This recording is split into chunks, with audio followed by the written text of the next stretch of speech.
Buenas tardes, bienvenidos a este nuevo webinar de ADESLA Salud y Bienestar que emitimos conjuntamente y en directo con la iniciativa de CaixaBank Talks. Los trastornos del aprendizaje son, por definición, dificultades para aprender aptitudes académicas esenciales que presentan los niños que lo padecen.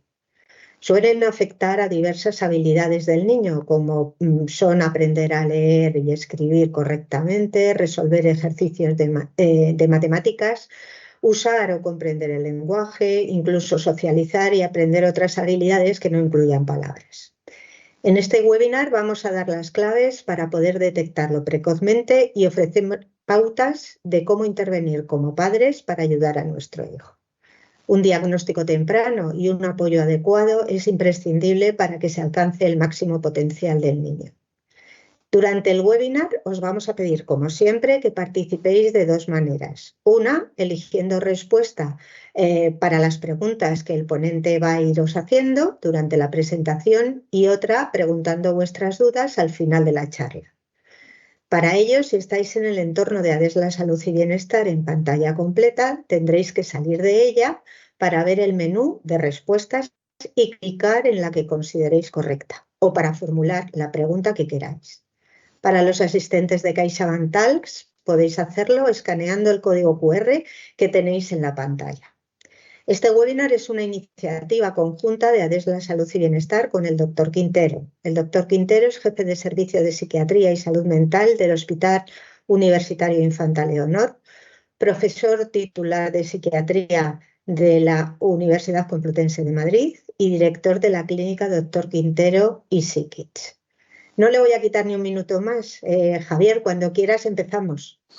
Muy buenas tardes, Maite, y muchísimas gracias una vez más por invitarme a hablar de algo que yo creo que nos debe ocupar a todos, no solo preocuparnos, ¿no? Sino nos debe ocupar. Yo creo que tenemos una losa desde ese punto de vista general y tiene que ver con ayudar a todos nuestros pequeños a que sean capaces de sacar su mejor versión. Y esto, en el mundo cada vez más competitivo, requiere que tengan un aprendizaje el mejor de los posibles. Y para eso, evidentemente, pues me gustaría explicaros esta tarde un poco de lo que, digamos, los objetivos principales de los que yo les quiero compartir hoy, ¿no? Y es que, primero y muy importante, es que aprender se aprende. Es decir, es una característica clave que nosotros tenemos que ir desde pequeñito, digamos, aprendiendo a aprender. Luego hay una parte importante y es que debemos conocer los factores que influyen en ese aprendizaje, en ese desarrollo, ¿no? Y por eso marco ese concepto de neurodesarrollo que verán a lo largo de mi presentación de hoy, donde el neurodesarrollo adquiere un protagonismo muy, muy importante. Sin duda alguna, entender los riesgos y oportunidades. Hacer las cosas en un determinado momento tiene un valor diametralmente diferente a hacerlo en otro diferente, en otro distinto. Entonces, ese punto entre riesgos y oportunidades también es clave a la hora de empezar a hacer, ¿no? Y entonces, creo que eso es uno de los objetivos fundamentales. Y luego, lo que vamos a hacer, ¿no? Lo que hacemos versus lo que esperamos que ocurra, ¿no? Porque muchas veces necesitamos esforzarnos, necesitamos un trabajo adicional, que eso es no siempre es grato y sobre todo para los más pequeños con dificultades de aprendizaje. Con lo cual, ¿de qué vamos a hablar hoy? Pues vamos a hablar hoy de un montón de situaciones, pero sí que les quería empezar con una pregunta, ¿no? Es decir, ¿por qué les ha interesado este seminario? Si les parece, lancen la pregunta, ¿vale? Para ver un poco cuál es un poco la atracción que les ha traído a este seminario hoy, ¿no? Primero es porque soy madre o padre, ¿no? Y me preocupa el rendimiento de mis hijos, aunque de momento todo va bien. Soy madre o padre y mis hijos ya están teniendo dificultades en el rendimiento en el cole. Soy docente y me gustaría saber un poco más sobre cómo poder ayudar a mis alumnos. Y bueno, yo pasaba por aquí y me he conectado porque hace frío en la calle, ¿no? Perdón, en la mamá, ¿no? Bueno, pues vamos viendo un poco cómo se están repartiendo, ¿no? las respuestas, ¿no? Vamos viendo un poco el contexto, ¿no? O sea, de momento estamos inquietos, aunque todo va bien, ¿no? Aunque ya empezamos a ver por ahí un montón de gente que a lo mejor no va del todo bien, ¿no? Bien, bueno, pues yo creo que con esto ya tenemos una idea de dónde estamos, ¿no? Con lo cual repartimos entre padres, madres que de momento van bien y los que estamos más o menos inquietos, ¿vale? Bueno, pues mi primera reflexión giraría en torno hacia los cambios generacionales y eso tiene mucho que ver con asumir que las cosas hoy son distintas a lo que nosotros vivimos cuando estábamos en el colegio, ¿no? Es decir, yo creo que es algo que es muy importante entender. Es decir, y ese cambio generacional aplica en muchísimos aspectos y sobre todo y muy importante en la forma de aprender. Pero nuestras escuelas han cambiado relativamente poco, a pesar de que los que van a las escuelas sí que han cambiado mucho. Sí que hay otro aspecto muy importante en esto y creo que también es clave resaltar el equilibrio entre el temperamento, entendido por el esqueleto biológico, es decir, la determinación biológica, genética, y el ambiente, ¿no? Es decir, porque sí que es cierto que sabemos que hay chavales con un potencial intelectual maravilloso de punto de partida que va a funcionar muy bien y hay algunos otros que a lo mejor no están tan agraciados con un potencial intelectual, pero el ambiente puede modificar y puede cambiar muchos de los aspectos y puede mejorar mucho el desarrollo. Y al final es clave en ese sentido el equilibrio. Es decir, de nada me sirve tener mucho talento si luego tampoco lo pongo en práctica, eso es importante. Y luego también romper un poco esa fantasía de que el mundo es lineal, porque el mundo no es lineal. Es decir, desde el bebé que nos dan hasta el adulto feliz y autónomo que queremos criar, pasan muchas vicisitudes entre medias y nuestro cerebro y nuestro desarrollo va teniendo esas ventanas, como decíamos, de oportunidad, aspectos concretos a los cuales le tenemos que dedicar nuestros principales esfuerzos. Y eso también lo ha marcado así la escuela, ¿no? De los 3 a los 6 años, bueno, quitamos la guardería, la escuela infantil, tenemos unas capacidades todavía de prelenguaje que tenemos que empezar a funcionar, para de los 6 a los 12 tener unas habilidades muy concretas de hacer unas bases del aprendizaje. En la secundaria claramente lo que vamos a tener es que trabajar mucho con la atención y las funciones ejecutivas para el mundo del adulto a partir de bachillerato, que va a ser clave y fundamental, ¿vale? Y para eso tenemos que poner el foco el protagonista de todo esto, que es el cerebro, ¿no? Nuestro cerebro madura, como ven ustedes en la diapositiva, parece que va creciendo de manera ilimitada y todo el tiempo. No, es un órgano demasiado complejo y demasiado específico para tener un crecimiento tan sumamente desarmónico. Es decir, le va dedicando en cada momento, está enfocado en el desarrollo y maduración de un aspecto muy concreto. Y gira en torno a dos ejes, posterior anterior y bottom-up, ¿no? De abajo a arriba. Es decir, que tenemos ventanas de oportunidades desde el punto de vista del desarrollo y desde el punto de vista de la maduración del cerebro. ¿Y por qué les digo esto? Es muy importante. Lo primero en madurar es la corteza occipital, es aquello que regula la visión, ¿vale? La capacidad que tenemos de identificar objetos e identificarlos.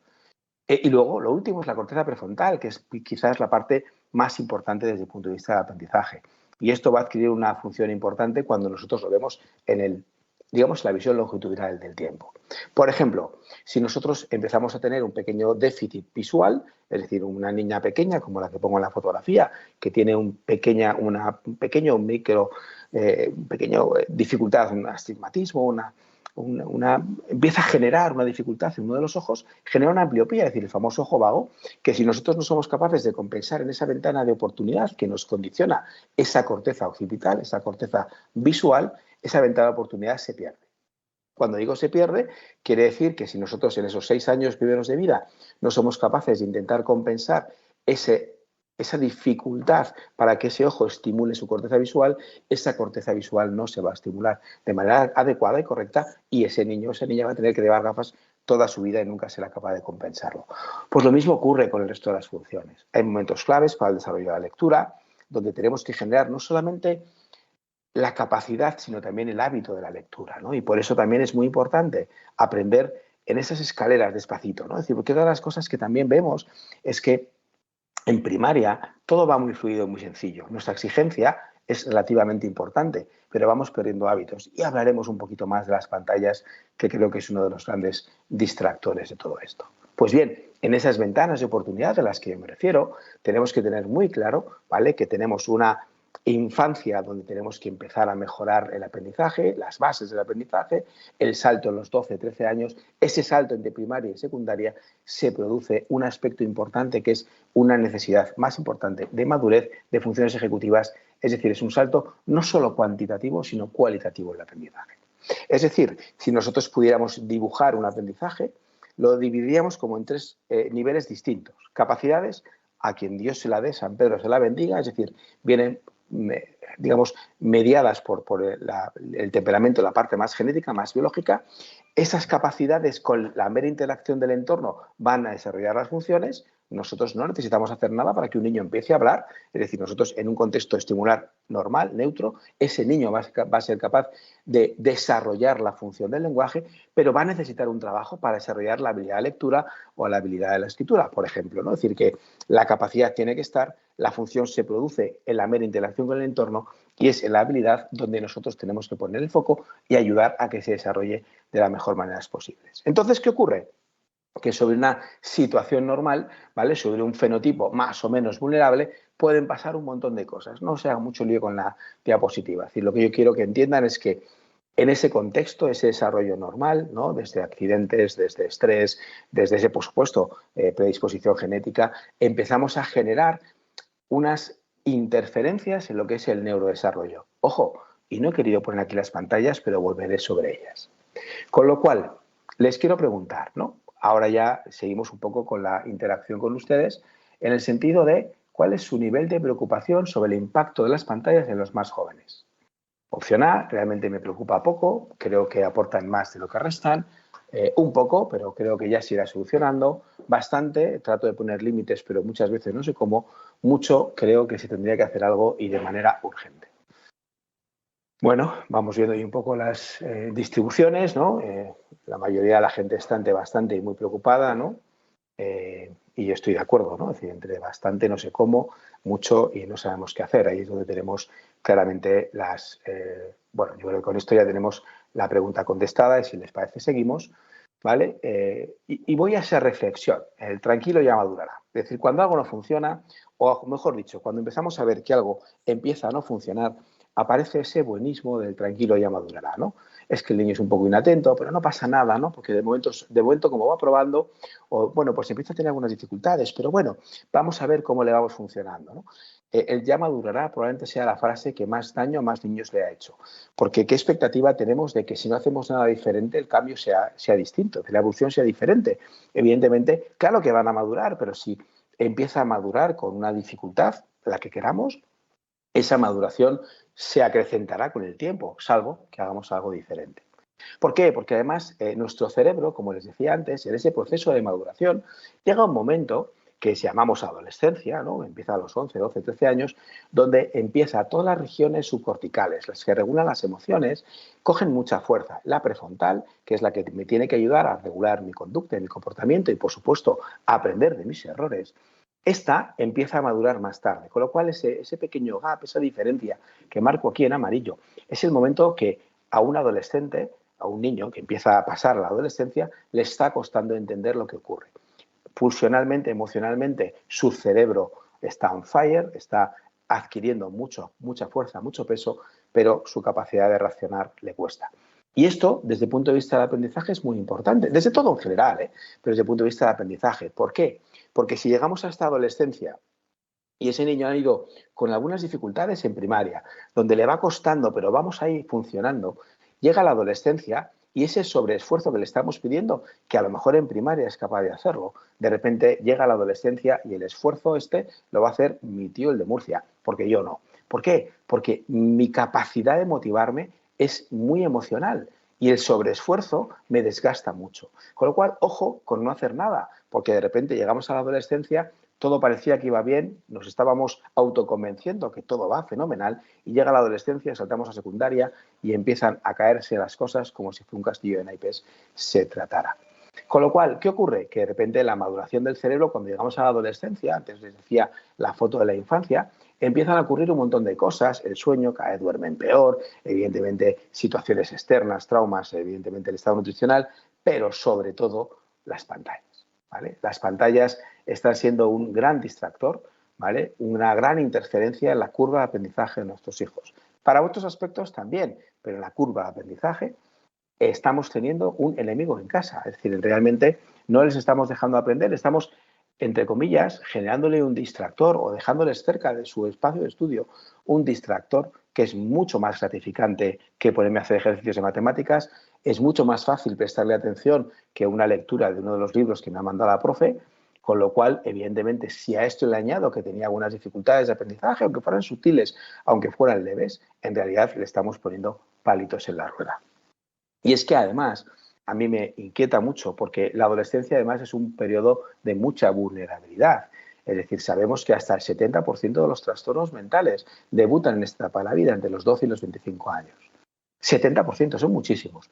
Con lo cual, estamos creando un pequeño caldo de cultivo. Un niño que le está costando, bueno, medio funcionar porque va probando con un sobreesfuerzo notable. Llega a la adolescencia, el sobreesfuerzo ya, aunque sea aparentemente el mismo, emocionalmente tiene mucho más desgaste. Con lo cual, en esa situación que empieza toda una serie de estrés adicional que es un caldo de cultivo junto a otros muchos factores para despertar o para generar ese incremento significativo de los trastornos. Pero no se crean que es una cuestión mía porque soy psiquiatra y esas cosas. Fíjense, es un gráfico que no tiene mucho que ver, pero para que vean un poco el peso de todo esto. Esto es lo que pesan todas las enfermedades a lo largo de la vida. En amarillo, en naranja, son los trastornos mentales. Fíjense cómo durante los 10 y los 30 años, o todos los 20, ¿no? Esa adolescencia, es lo que más pesan, mucho más que las enfermedades cardíacas, cáncer y demás, que como ven, en otras áreas de la vida adquieren muchísimo más peso. Es decir, que es nuestra obligación trabajar sobre la prevención, sobre el impacto mayor que tienen en la salud de nuestros jóvenes, que es la salud mental. Y para eso, tener una base sólida de aprendizaje, aprender a aprender, es uno de los factores prevenibles, porque hay otros muchos factores que no vamos a poder trabajar. Pero entonces, ¿cuál es el problema? Bueno, pues que estamos en cifras de fracaso escolar en este país de en torno al 20%. Es una barbaridad. 1 de cada 3 niños van a repetir un curso. A mí no me preocupa que repitan un curso, me preocupa por qué repiten un curso. Y esto, evidentemente, nos lleva a estos jóvenes que entran en ese bucle, lo que llamamos ninis, que en torno a un 20% son los mismos que fracasan escolarmente. Es decir, que al final siempre tenemos no, porque fulanito no terminó la escuela, tiene una startup y le va muy bien. Bueno, lo normal es que el que no termina la escuela no monta startups y no le va bien, ¿vale? Igual que lo normal es que si uno fuma, mi abuelo se falleció con 95 años y se fumaba un paquete y medio de cigarrillos todos los días. Bueno, siempre hay una excepción para toda la regla, pero lo normal es lo frecuente. Y lo frecuente es que es intolerable que 1 de cada 5 niños en este país fracase escolarmente. A mí me parece que es algo que nos deberíamos hacer mirar. ¿Pero qué es lo que está fracasando? Bueno, pues yo creo que lo que está fracasando es este laberinto que hemos hecho del sistema escolar. No tiene sentido que tengamos 8 leyes de educación en 50 años. Es decir, la educación es un proyecto a largo plazo. Y esto creo que es algo que como sociedad nos deberíamos hacer mirar, ¿no? Vamos cambiando cada X tiempo la ley educativa y normalmente perdemos un poquito el foco de por qué lo estamos haciendo. Y esto a veces nos lleva a errores conceptuales, ¿no? Es decir, venga, para que no haya diferencia, vamos a examinarnos a todos igual. Venga, pues lo que queremos es hoy que os subáis a un árbol. Y esto es lo que estamos haciendo hoy en día. Evidentemente, pedirle a un pez que suba a un árbol, pues seguro que es una forma muy igualitaria, ¿no? de evaluarlo contra el mono, pero no es justo para el pez. Siguiente pregunta, si les parece bien. ¿Cuál es, en su opinión, la principal causa de bajo rendimiento escolar? La opción primera, problemática familiar, problemática social, problemática escolar o problemática económica. ¿Cuáles creen ustedes que es, en su opinión, la principal causa de bajo rendimiento escolar? Bueno, pues vamos viendo aquí que vamos viendo entre la familia, lo social, el cole, ¿no? Nadie se anima por apostar por la problemática económica. Bueno, no pasa nada, estamos ahí, bueno, se ha animado alguien, no pasa nada, pero bueno. Bien, más o menos estamos viendo que, fíjense, ¿no? Un poco estupendo, le estamos poniendo el foco en las escuelas. Bueno, eso es, me van a perdonar, eso es una forma estupenda de sentirnos todos muy cómodos porque el problema no está en nosotros, ¿no? Le echamos la culpa al cole y está fenomenal. Todo suma, ¿vale? Es decir, las causas de fracaso escolar no son familiares, no son sociales, no son escolares, no son económicas, no son culturales. Es la suma de todos esos factores. Y todos ponderan de manera diferente en cada uno de los casos, ¿no? Pero de nuevo, ponderan, no hay una causa, no hay una causa. Echarle la culpa a la escuela o responsabilizar a la escuela me parece que es complejo porque al final yo siempre digo lo mismo. En un colegio hay un 30% de niños que van bien, un 30% de niños que van a tener una dificultad y un 30% de chavales que van a tener más dificultades. Y es el mismo colegio, ¿no? Es decir, que al final tenemos que analizar y es uno de los grandes debates y yo creo que mientras que están pues eso, ¿no? Los profesores echando la culpa a la sociedad a las familias a los colegios y los políticos a otros, siempre a otro, pues evidentemente no nos damos cuenta de que tenemos un espacio fantástico de mejora, que es entender los trastornos del neurodesarrollo, los trastornos emocionales y los trastornos de comportamiento, que eso es una causa prevenible, una causa identificable y una causa sobre la que podemos trabajar e invertir la curva del rendimiento y de fracaso escolar. ¿Por qué? Porque en realidad un niño con un CI dentro de la normal y sin una patología orgánica y sin un cuadro no debería, o que asiste a clase, no debería tener ninguna dificultad para sacar adelante una primaria y una secundaria. Ninguna dificultad. El problema es que no lo estamos haciendo bien, ¿vale? Porque, insisto, un cerebro de un niño sano está diseñado para aprender y para ser curioso. Lo que pasa es que matamos esa curiosidad y a veces le dificultamos la capacidad de aprender. A nadie le gusta a nuestro cerebro le encanta aprender, excepto que le cueste aprender y le empecemos a plantear cosas que no es capaz de aprender. Esto es aunque es un poco farragosa la diapositiva, pero sí quería traerlo, básicamente pues un estudio que ha hecho mi grupo, que hemos aprovechado y hemos monitorizado en una población pequeña y organizada, como es en la isla de Menorca, todos los trastornos del neurodesarrollo, ¿no? Era fácil decir esto en sitios más amplios, es complicado acceder, pero sí que es cierto que lo que Menorca nos facilitaba era eso, ¿no? Una población pequeña y que era muy fácil de hacer un track de toda la población, ¿no? Además, una población bastante cautiva. Bueno, ¿qué es lo que vimos? Prevalencias de trastornos del neurodesarrollo altísimas. TDAH entre el 5 y el 11%, trastornos del espectro del autismo entre el 2 y el 3%, trastornos específicos del aprendizaje entre un 3 y un 10%. Trastornos de la comunicación, un 3%, y los trastornos motores, un 5%. Y tenemos acciones, situaciones como el trastorno por déficit de atención, ¿vale? El TDAH, que seguro todos conocen, que es un trastorno que afecta aproximadamente, como decíamos, al 7% de los niños y que es la principal causa prevenible de fracaso escolar. Y no estamos haciendo específicos. 1 de cada 4 casos de fracaso escolar podría tener su origen en un trastorno por déficit de atención no diagnosticado. Porque tener un problema de atención me dificulta mi aprendizaje, me interfiere en mi capacidad de aprender y eso, evidentemente, me va separando de mi curva de aprendizaje y cada vez dificultándome más ser capaz de aprender. Un trabajo que hicimos nosotros, pero refrendado en otros muchos sitios, en otros muchos espacios del mundo. ¿Se pueden hacer cosas? Claramente sí.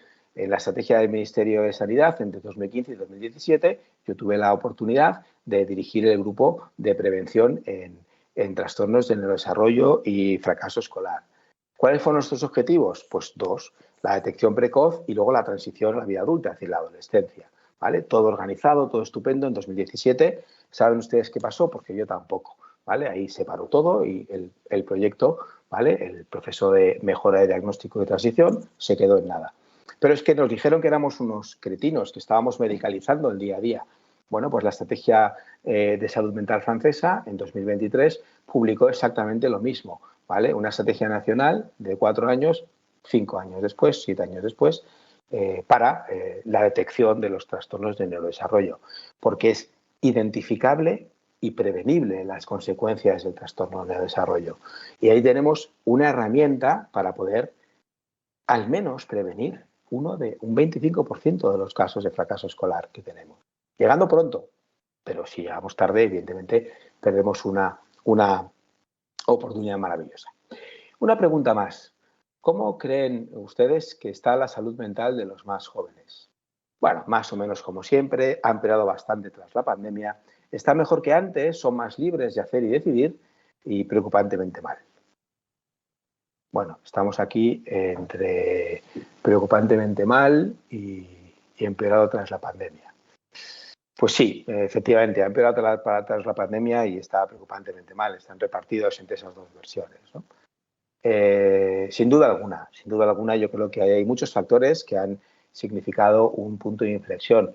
La pandemia ha significado una intensificación. Volvemos a la presentación, si os parece, ¿vale? Ha significado una intensificación, pero ya sabíamos que estaba mal antes. Lo que pasa es que la pandemia, efectivamente, ha hecho que, como en tantos otros segmentos de la sociedad, muchas cosas salten por los aires, pero ya antes de la pandemia, la OMS nos alertaba de que 1 de cada 7 adolescentes iba a tener algún tipo de trastorno en ese sentido, ¿no? Y digo, pero si estoy hablando de aprendizaje, por supuesto. Es que les he explicado al principio que los trastornos del desarrollo, los trastornos emocionales y los trastornos de conducta son las causas prevenibles. Podemos hacer un debate ideológico sobre el impacto social, económico, familiar, lo que queramos. Esto solo nos lleva a hacer grandes libros blancos que no avanzan en ningún lado, porque luego la realidad es nuevos cambios legislativos modificando la ley de sanidad, perdón, la ley de educación, pero que no implica nada más que cambios en rebajar la exigencia para camuflar números en cuanto a las cifras de fracaso escolar. Pero no estamos haciendo bien las cosas. Ni prevenimos, es decir, hacemos una prevención primaria para que el problema no ocurra, ni hacemos una prevención secundaria, que es una identificación precoz para poder intervenir de manera precoz cuando el problema es leve, cuando el problema es fácil de tratar. Porque sin duda alguna el COVID-19 ha aumentado hasta un 25% los cuadros de ansiedad y depresión con su consecuencia en el impacto educativo, ¿vale? Pero no nos olvidemos, como decíamos antes, las redes sociales. Cuando hablo de cosas que podemos hacer y cosas que podemos mejorar, el tiempo de uso de los teléfonos es un disparate. Es decir, estamos hablando de medias de entre 3 y 4 horas diarias para un joven. Es un disparate. Es decir, imagínense ustedes que le dedican 2 horas a algo todos los días. Serían ustedes unos ases, ¿no? Imagínense, estudio 2 horas de chino al día. Bueno, acabo hablando chino, pero vamos, de una manera espectacular.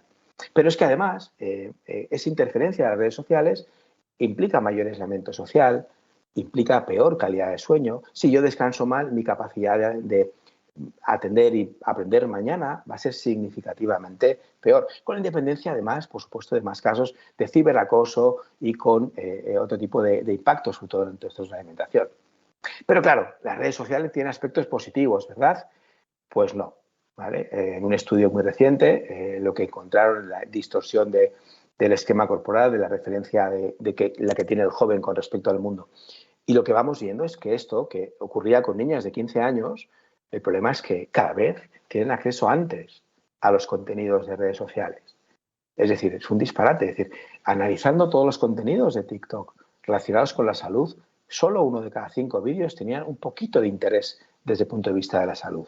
El resto eran cuanto menos inútiles, sino perjudiciales.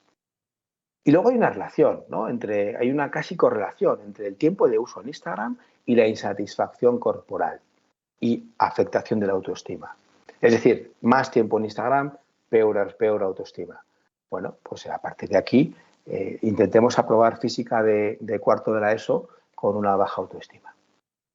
Y perdónenme también haciendo un poco llamamiento a mi equipo de investigación, donde nosotros lo analizamos en el sentido de también, ojo con las informaciones o con esto que está tan de moda de los bulos en Internet, ¿no? Es decir, porque en realidad lo que nos damos cuenta es que analizando un poco los contenidos, pues muchas de las veces lo que aparece son contenidos inexactos, cuanto menos equivocados, sino distorsionados sobre el tratamiento, las necesidades de detección y demás. Es decir, que al final es mucho más agradable encontrar vídeos buenistas, muy en positivo, muy guays, ¿no? Que en realidad a veces edulcoran, suavizan la realidad, cuando lo que estamos buscando es una solución. Es mucho más. Yo aprovecho y ya me reivindico en mis redes sociales, que intento aportar ese granito de arena, ese 21% de vídeos o de contenido que puede aportar en valor. A veces a mí me sorprende, ¿no? Yo pongo un vídeo donde cuento una cosa que me parece importante, pero que no es agradable de oír. Tiene un engagement que dice, ¿no? Una resonancia muy limitada, a pesar de que me parece una noticia de alto alcance. Y luego subes una tontería, una banalidad, una cosa sencillita y de repente esto pues tiene mucho más alcance. Si queremos las redes sociales para informarnos, busquemos fuentes que nos ayuden a informarnos. Y como le decía, el otro espacio importante, ¿no? La detección precoz, y luego el otro espacio es la transición a la vida adulta, ¿no? Es decir, lo que llamamos adolescencia. Trabajos que estoy haciendo con mis colegas de la Universidad de Pensilvania, la Universidad de Harvard, mi amigo Tim y Anthony Rothstein, ¿no? Pues que de alguna forma nos han llevado el foco a estudiar también ese aspecto. Porque, como les decía antes, en ese desequilibrio del cerebro, donde llegado a la adolescencia de una manera absolutamente normal, mi cerebro subcortical más emocional coge mucha fuerza, de repente la parte más voluntaria, más cortical, decae en intensidad. Con lo cual, si yo voy justo de motivación en la adolescencia, me va a costar un mundo. Hombre, si voy sobra de motivación, un adolescente motivado es una fuerza de la naturaleza, es imparable, ¿vale? Pero motivar a un adolescente que tiene una dificultad de aprendizaje, que le está costando aprender, que le estamos sometiendo a un esfuerzo, porque les decía antes, mi cerebro le encanta hacer aquello que hace bien. Y si aprender lo hace con soltura, aprenderá y aprenderá cada vez más, porque mi cerebro disfrutará aprendiendo y por ende el adolescente que tenéis en casa. Si mi cerebro le cuesta, intentará hacer scroll infinito en su red social favorita para evadirse y consumir su tiempo de una manera absolutamente infructuosa, ¿vale? Con lo cual, a veces pequeñas cosas, un pequeño cambio, un inculcar un hábito, empezar a hacer pequeñas cosas desde el principio, desde pequeño, eso puede ser un cambio importante en la historia. Es decir, si esta historia que le decíamos y somos capaces ya de adecuar, ¿no? Es decir, no pedirle a todos que se suban al árbol, sino cada uno pedirle lo que nosotros queremos evaluar, lo que realmente nos va a decir si ha trabajado, si sabe lo que tiene que hacer. El cómo y el qué es fundamental. ¿Qué cosas podemos hacer en casa desde pequeñitos? Es muy fácil, jugar y leer. Jugar y leer. El otro día discutía con un padre porque un niño de 6 años le quería comprar una consola.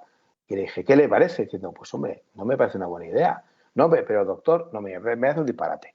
Vamos a ver, te lo estaba suavizando, me parece un disparate. Es decir, cómprale cosas. Es que, claro, no quiere jugar con... Claro, ¿por qué? Porque le dejas el móvil, con lo cual le has dado una herramienta digital con la cual la vida real es muy complicada que compita, porque la intensidad de los estímulos. Hoy en Silicon Valley, los mejores ingenieros del MIT están sentados viendo cómo son capaces de poner el botoncito en el scroll para que vuestros hijos estén 1 minuto más o 2 minutos más enganchados a su red social favorita. Y son los mejores pagados de América. Jugar y leer. Y luego hay que cuidar el cerebro. Hay que dormir. Sí, claro, es que el descanso tal, pero ¿cuántos adolescentes dicen que se van a meter en la cama con qué? Con el teléfono. No, mamá, pero es que lo uso de despertador. Le compramos un despertador de toda la vida con campanitas si hace falta, pero no pueden meterse en la cama con el teléfono. Les interfiere la conciliación del sueño. Y luego mantener una dieta saludable, ejercicio físico regular, otra correlación muy importante. A más pantalla, menos ejercicio. A más pantalla, menos ejercicio. Tanto videojuegos como los smartphones o teléfonos digitales. Luego, llevar una vida social activa. Activa quiere decir con los otros cara a cara, teniendo contacto con ellos. Ojo, no a través de la red social, compartiendo vídeos o compartiendo stories, o mucho menos a través del videojuego favorito, ¿vale? Nuestros hijos tienen que aprendan cosas nuevas. Están diseñados para aprender. Claro que requiere un esfuerzo. Claro que el aprendizaje es un hábito. Claro que aprender se aprende. Y tenemos que estar constantemente con ellos, enseñándoles cosas nuevas. No somos conscientes de la facilidad que tiene el cerebro de un niño y un adolescente para aprender. No nos lo imaginamos. Es decir, pero claro, si nosotros les lastramos esa capacidad de gestionar, de aprender cosas nuevas, pues sin duda alguna se dificulta mucho. Y luego hay que aprender a manejar emociones, ¿no? Es decir, la vida, a veces hemos generado, ¿no? Una de las cosas que les estamos sustrayendo a los más pequeños es la capacidad de aprender a frustrarse. No vaya a ser que se frustre, ¿no? Es que se tiene que frustrar, porque la vida le va a frustrar en algún momento y si no es capaz de frustrarse con pequeñas cosas, cuando somos pequeños, al ser mayores, va a ser incapaz de aprender a frustrarse. ¿Por qué? Porque la vida le dirá que no, la vida le supondrá un reto y será incapaz, pero no porque no haya sido o porque el temperamento, sino porque llevados por un buenismo equivocado, le hemos hecho una vida entre algodones, ¿no? Que no se esfuerce, ¿cómo que no? Una cálida exigencia, un esfuerzo mantenido, un aprendizaje constante y, por supuesto, prevenir consumos. Y de verdad, solo tenemos un cerebro y nos tiene que durar toda la vida. Si yo vivo con cierta inquietud, ¿no? Los jóvenes de hoy en día que están, y a veces me pasa a mí, ¿no? Que ya mi cerebro lo que tengo es cuidar, no perder lo que sé hacer. Con eso ya me va bien. Pero a veces me sorprendo a mí mismo abusando de los recursos digitales tecnológicos, poniéndome el Google Maps para ir a un sitio donde podría ir, si no. Entonces, claro, ¿cuántas veces hemos perdido memoria de trabajo? Es decir, yo ya no recuerdo un número de teléfono desde hace un montón de tiempo, ¿no? Es decir, que son pequeñas cosas, sí, pero son habilidades que perdemos, o peor aún, habilidades que no desarrollamos si estamos hablando de los más pequeños.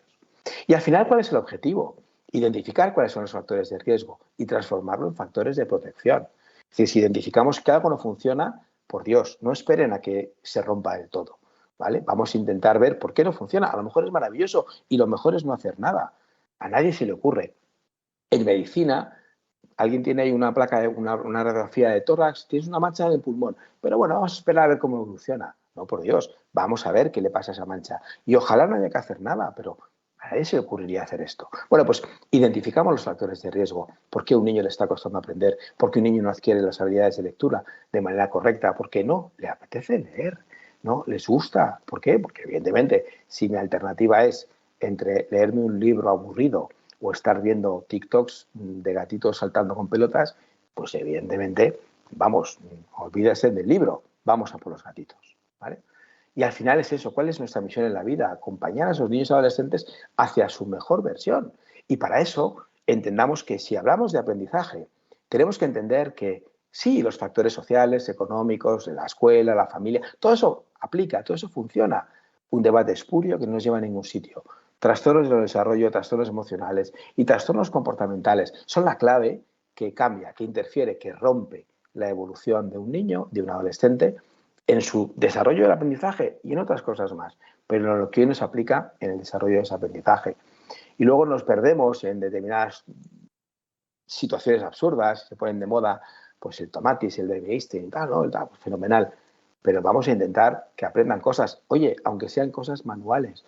O sea, uno puede ser ingeniero de telecomunicaciones y el otro puede ser el que le pone los tornillos al cohete, da igual. Si lo importante al final es que sean felices en su desempeño en la vida. No se trata de estudiar, no se trata de necesitar una carrera, se trata de sacar su mejor versión adelante. Y su mejor versión es entenderlos, saber qué es lo que les gusta hacer, saber en qué son buenos. Yo siempre digo una cosa, todos son buenos, ojo, y si no son buenos haciendo algo, serán buenos siendo malos, pero serán buenos en algo. Y por último, y ya mi última reflexión, pues hombre, si no queremos esto, ¿no?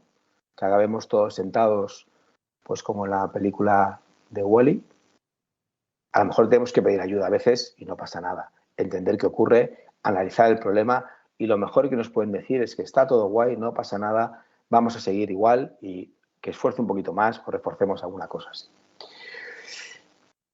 Busquemos opciones que nos ayuden, que nos tengan una visión general, ¿no? Donde al final esto no es una cosa de los psiquiatras, ni de los psicólogos, ni de los psicopedagogos, ni de los logopedas, es una cuestión de todos. Cada uno puede aportar su visión y eso es importante al final, porque como les he dicho, al final queremos entender cuál es el punto que no funciona, por qué no está adquiriendo esa curva de aprendizaje adecuada.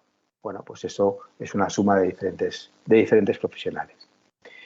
Y cerrando, casi como empezaba, señores, aprender se aprende. Y nuestro cerebro está preparado para aprender. Y si le permitimos en una interacción normal, si no hay ninguna interferencia, empieza desde sus capacidades a desarrollar sus habilidades y sus funciones.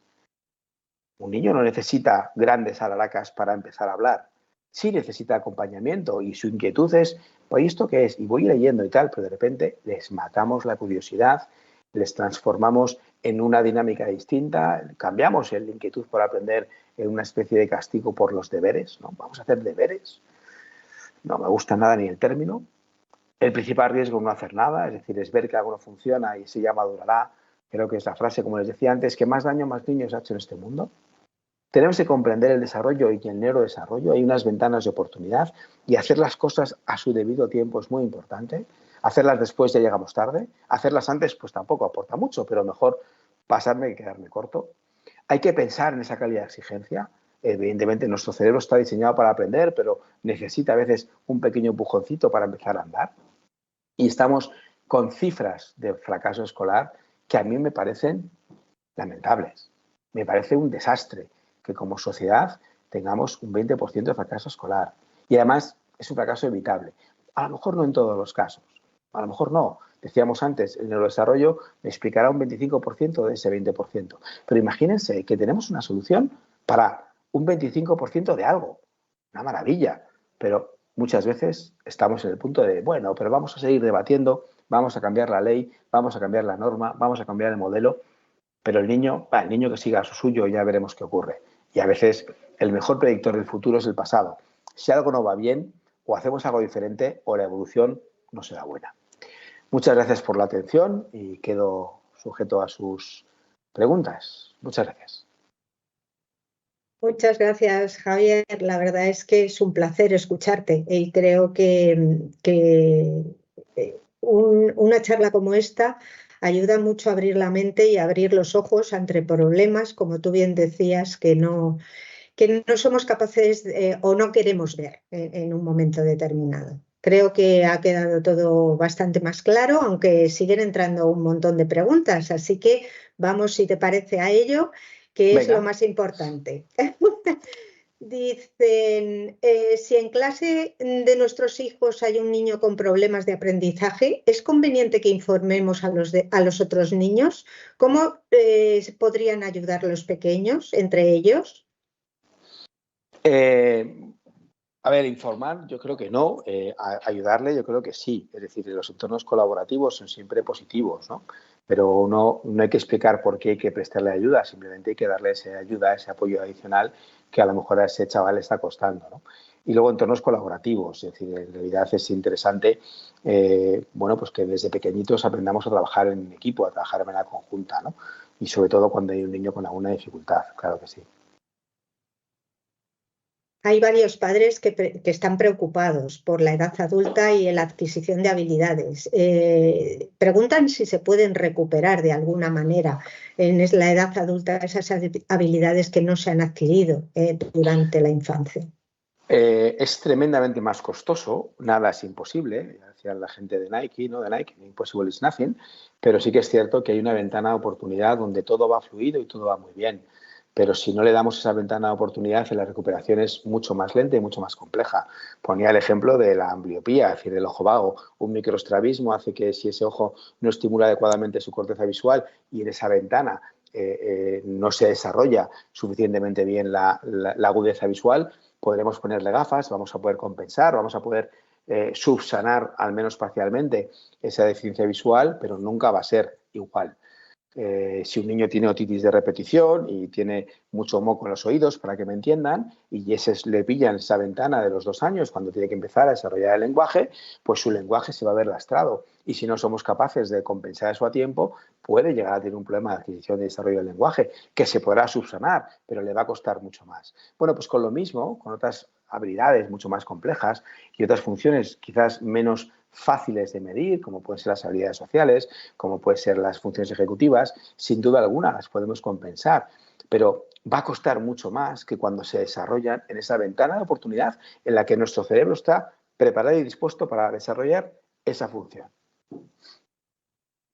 Pues a muchos de nuestros oyentes les ha gustado mucho el concepto de ventana de oportunidad. Hay varios que dicen que son prepadres todavía y se han apuntado a esta charla y les gustaría saber dónde ver estas ventanas para una adecuada educación en el futuro del bebé. Si son prepadres, es el seguimiento del niño sano. Además, hay un programa maravilloso de seguimiento del niño sano. El primer año de vida, el niño lo tiene que aprender es a controlar su cuerpo, ¿vale? A ponerse de pie y ser capaz de empezar a andar. Es decir, el control motor es lo más importante. El segundo año tiene que empezar a prepararse para arrancar a hablar, ¿vale? El tercer año tiene que empezar a organizarse para aprender a diferenciar los límites. Pero esto, dentro del control del niño sano, ¿vale? Lo van a ir viendo y lo van a ir acompañando, ¿no? Es decir, esto es algo que es relativamente fácil, ¿no? Yo creo que es mucho más fácil, ¿no? Es decir, de verdad que como decía antes, ¿no? Desde unas capacidades normales, en un entorno normal, sin grandes estridencias, ese niño va a desarrollar sus habilidades y sus funciones. No va a necesitar mucho más trabajo. A veces perdemos un poquito el norte, ¿no? Intentando, pues eso, ¿no? Ponía el ejemplo del Baby Einstein, ¿no? Bueno, espérate, vamos a ver, ¿no? Es decir, ¿y el Baby Einstein qué es? Pues tecnología y tablets y tal, no, o sea, muñequitos, colores, cosas que pueda tocar, cosas que se pueda llevar a la boca y que no sea atragante. Es decir, que el desarrollo del niño, sobre todo en los primeros 6 años de vida, es muy importante, es fundamental que tenga un desarrollo ordenado y además está muy bien estipulado. Es decir, igual sí que es cierto que desde los 6 en adelante la ventana, la dispersión es mucho más marcada, pero los primeros 6 años de vida el desarrollo es algo que casi podríamos delimitar, ¿no? por casi mes a mes.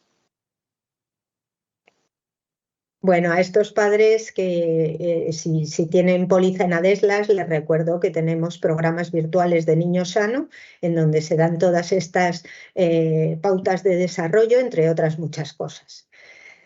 Javier, nos preguntan también si entendemos por pantallas ver la televisión. Sí, ¿Es algo? ¿Es algo? Sí, pero no. Es decir, en realidad es pantalla y hace unos años nos preocupábamos por las pantallas y hoy hemos perdido el interés por la caja tonta que se decía entonces, ¿no? Por dos razones, ¿no? La primera es porque en realidad eliges un contenido, hombre, te puedes aburrir y puedes cambiar de canal, pero no tienes esa capacidad de ir interactuando y cambiando de alguna forma, haciendo scroll, quito esto, paso al siguiente. Es decir, toda esa interacción la perdemos con la pantalla. Segundo, y no menos importante, ¿vale? No la tenemos a 20 centímetros de los ojos, la tenemos a 1 metro, 2 metros, 3 metros, ¿no? Y luego al final, como digo, es un contenido que no interactúa conmigo. Si yo veo una película, veo una serie, veo un episodio de dibujos animados y no estoy en esa interacción, con lo cual mi capacidad, digamos, el nivel de activación de mi cerebro es diametralmente diferente. Cuando estoy viendo una pantalla, cuando estoy viendo redes sociales o vídeos en un smartphone o en una tablet. El problema de las pantallas preocupa mucho a los padres que nos están escuchando. Preguntan que dentro de las pantallas si hay alguna mejor o peor que otras. Por ejemplo, leer un libro en un móvil o en un ebook o ver vídeos de TikTok. Hombre, entre susto o muerte me quedo con susto. Es decir, entre leer un libro en un ebook y ver vídeos de TikTok, me quedo con el libro. Pero, ¿por qué no en papel? Es decir, que al final hay una parte donde el papel tiene, sobre todo al principio, ya cuando eres mayor es mucho más cómodo. En mi ebook llevo, no sé, 200 kilos de libros que no podría llevar en mi mochila cuando me voy de viaje, ¿vale? Pero sigo queriendo y disfrutando mucho más el libro en papel. ¿Por qué? Porque de pequeño no tenía ebooks, tenía libros en papel. Con lo cual, mi memoria emocional está ligada a ese, hasta el olor de pasar la página del libro nuevo. Y todo eso suma. Todo eso suma para hacer un buen hábito de lectura. Otra cosa es que ya tengas el hábito hecho, oye, fenomenal, pues es más cómodo el ebook, maravilloso. Pero creamos el hábito, en mi opinión, es con papel. El niño tiene que escribir con lápiz. No, pero da igual, que escribe en una pantalla. No, con lápiz. Es más, con lápiz. Si se acuerdan, pequeños, primero nos hacían escribir con lápiz porque el trazo es un poco distinto y mi memoria somática es diferente cuando escribo con lápiz y tengo que hacer un poco más de esfuerzo que cuando escribo con un boli, que tiene un discurrir sutilmente más fácil. Entonces, ¿qué necesidad tenemos de empezar a cambiar las cosas que funcionaban?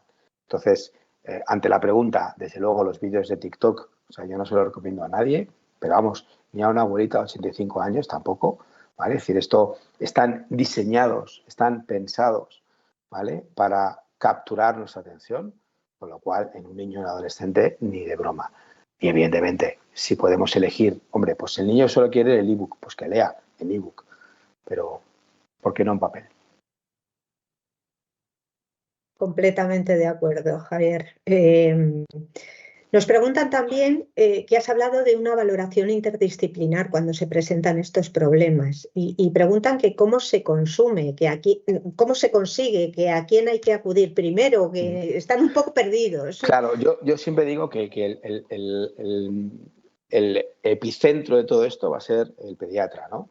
Es decir, al final el pediatra es una persona clave que si tenemos un trato continuado va a conocer al niño y va a saber, porque muchas veces llegan los padres y dicen, es que es mi primer hijo, entonces no sé cuándo. No, el pediatra es su primer hijo, pero es su paciente de 1724, con lo cual tiene una visión mucho más amplia, ¿no? Con lo cual esos pediatras, ese pediatra de cabecera que nos acompaña desde pequeñitos, ¿no? Que nos ayuda en el cambio de tipo de leche. Todas esas cositas más adelante también son importantes. Es decir, yo siempre recomiendo consultar con el pediatra, que es el que va a tener una visión longitudinal quizás más amplia y más sólida. Luego están los equipos de orientación de los colegios, ¿no? Es decir, que de alguna forma ellos tienen una visión también muy importante, ¿no? Lo que ocurre es que mi sensación muchas veces es que van llegando un poco tarde. Es decir, cuando ven un problema es que ya el problema está funcionando, ¿no? Y muchas veces, o mejor dicho, no pocas veces, nos encontramos en consulta gente que viene, ¿no?, diciendo, no, si llevamos ya 1 o 2 años viendo que el chaval no iba bien, pero claro, iban poniendo por severidad, ¿no? Iban poniendo por gravedad, con lo cual nos han ido posponiendo y demás. Y luego el equipo de orientación, pues evidentemente es muy importante en la detección, en la evaluación, pero sobre todo en el seguimiento posterior. Una vez que se ha identificado algún tipo de problemas, pues el equipo de orientación del cole es importante. Es decir, yo creo que esas figuras, ¿no?, el pediatra, el profe, la profesora en clase, también nos puede ayudar a saber si la curva, lo que espera de este niño, está cumpliendo objetivos, ¿no? Es decir, oye, pues está atento, funciona, está, bueno, evoluciona adecuadamente, eso que se ponía antes en las calificaciones. Pues entonces, ni tan mal, ¿no? Pues he de decirte que también nos están viendo docentes, ¿eh? Y hay varias preguntas. Hay una que me ha llamado la atención que dice, desde la escuela, como docentes y orientadores, nos cuesta ir de la mano de las familias, aún hay mucho desconocimiento sobre la toxicidad de los móviles en los niños a edades tempranas. ¿De qué manera podemos hacerles ver la problemática que se ve día a día en las clases? ¿Qué se te ocurre? Ese es el esfuerzo que decía antes, ¿no? Es decir, que esto que a veces hay que hacerlo con esfuerzo. ¿Por qué? Porque yo recuerdo hace unos años que, bueno, estábamos comiendo y había una pareja al lado y tenían a un niño de 1 añito, no 12, 13 meses, y lo tenían sentado con una tablet pasando tal, ¿no? Y entonces yo no pude por más que decirles con toda la educación del mundo y todo el cariño, oiga, eso que están haciendo no es lo mejor para el cerebro de su hijo. Bueno, si le hubiera insultado a la madre, no se hubiera cabreado tanto. Entonces, no, ¿por qué tal? ¿Y usted por qué se mete? ¿No? Porque yo me dedico a esto y lo estoy viendo y tal. Y no, pues claro, es que si no, mi marido y yo no podríamos salir a comer. Diciendo, bueno, pues a lo mejor tienen que hacerlo de otra forma, no lo sé, pero no poniendo en riesgo el cerebro de su hijo, el desarrollo del cerebro de su hijo, ¿no? Es difícil, educar no es cómodo. La paternidad y la maternidad responsable es exigente, es un acto de generosidad, es un acto de renuncia. Lo que pasa es que es mucho más cómodo darle el teléfono al niño en lugar de pelearnos con él porque no lo use. Es mucho más fácil no discutir, ¿vale? Y le dejamos hacer. Entonces, claro, luego llegan a los 14 años y empiezan a fumar porros por no discutir. Me voy a la exageración, pero en realidad es así de triste, ¿no? Es decir, a veces nos cuesta, ¿no? Nos cuesta ponerle límites, ¿no? Y también mencionaba el concepto de calidad exigencia. Bueno, es que tampoco voy a montar un hombre, ¿no? Hay que ponerle un límite. Necesitan un límite. Los niños, de pequeñitos, a partir de los 3 años, necesitan saber qué está bien y qué no está bien. Si se fija en un niño de 2, 3 años, se levanta, le dices, no hagas esto, y el niño va con su manita a ver hasta dónde puede llegar, para ver cuál es el límite. Y una vez que identifica el límite, ahí se planta. ¿Vale? Muchas veces llegan, ¿no? Dices, no me des los enchufes que te va a dar corriente. Bueno, pues a lo mejor hay que dejarle que meta el dedo en el enchufe, le dé un chispazo y ya nunca más. No, es una broma, ¿no? Pero a lo que yo me refiero, ¿no? Es decir, que al final, educar no es fácil, señores. Lamento decirles que educar a unos hijos es exigente, costoso y exige renuncias. Luego tiene un retorno maravilloso. Lo que pasa es que si no ejercemos esas renuncias, esa exigencia, señores, a lo mejor el retorno no es tan maravilloso y nos encontramos con una adolescencia compleja, con un adolescente que no es capaz de sacar rendimiento en sus estudios, que empieza a tener desgana por estudiar porque le cuesta, entonces empieza a meterse en dinámicas que no nos gustan tanto y esto lo empezamos a cultivar de pequeñitos.